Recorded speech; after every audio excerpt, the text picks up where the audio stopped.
So episode 4 was a lot.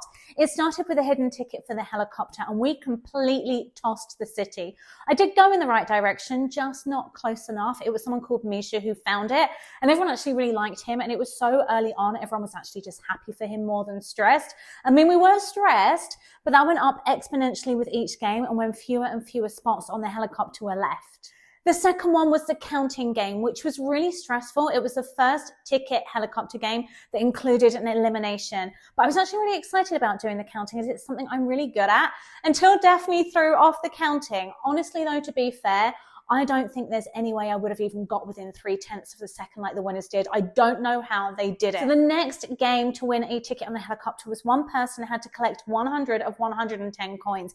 Now, if you watch this, it becomes very controversial as there was a big divide, but honestly, it wasn't cult-like there. And I hate that it got portrayed like that. I actually really like Jeremy. Anyway, everyone was mad about the picks, so go watch episode 4 to see all of the drama.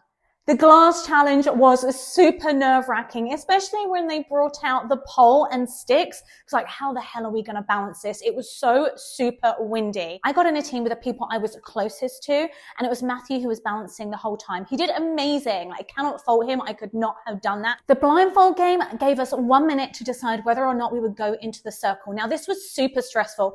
All stressful, but now there was only 3 helicopters left, which was 18 seats and 86 of us. So now the odds were so bad. I just wish I'd told the people next to me, which I'd have taken with me on their helicopter anyway. I was just getting on the circle and just done it, as the risk reward at this point was so great. Always wise in hindsight, right? The next challenge was either to go up one side of the tower and take money, or go up the other side and keep playing, not knowing what the game was. I just didn't know how many people would take the money, so you could end up with pretty much nothing. And I'd already gone so far, I couldn't give up now. As soon as they told us it was a ball game, I started regretting my decision. Now, obviously I didn't win that one, but I was so happy Yessie got to go, as she was one of my closest friends from the very beginning there, from registration back in Vegas.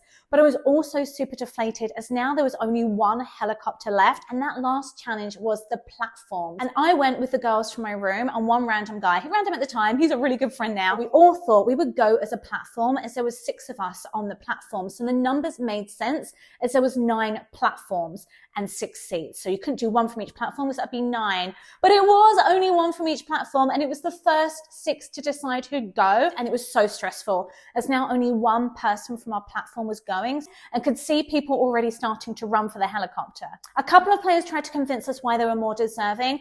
I didn't want to do that because everyone has their reasons for being there, and the rest of us wanted it to be a game of chance. I got down to the last 3, and the moment I threw the losing hand out and was eliminated, it was so surreal. It took a moment to actually sink in and realize that it was the end of the game and I was going home. The girl who chose what game of chance we played won, and she got the very last seat on the helicopter. It was just so hard watching this episode again and reliving being eliminated. Yes, I'm so grateful for the experience, but it was very hard to watch losing again. Anyway, I've done a full whole-length video on my entire Beast Games experience, from how I found out about it, to the casting process, to Vegas, to Toronto, to kind of how I feel about it now after 5 months. If you have any questions, drop them in the comments below. I will either do another Q&A video or I'll answer them here.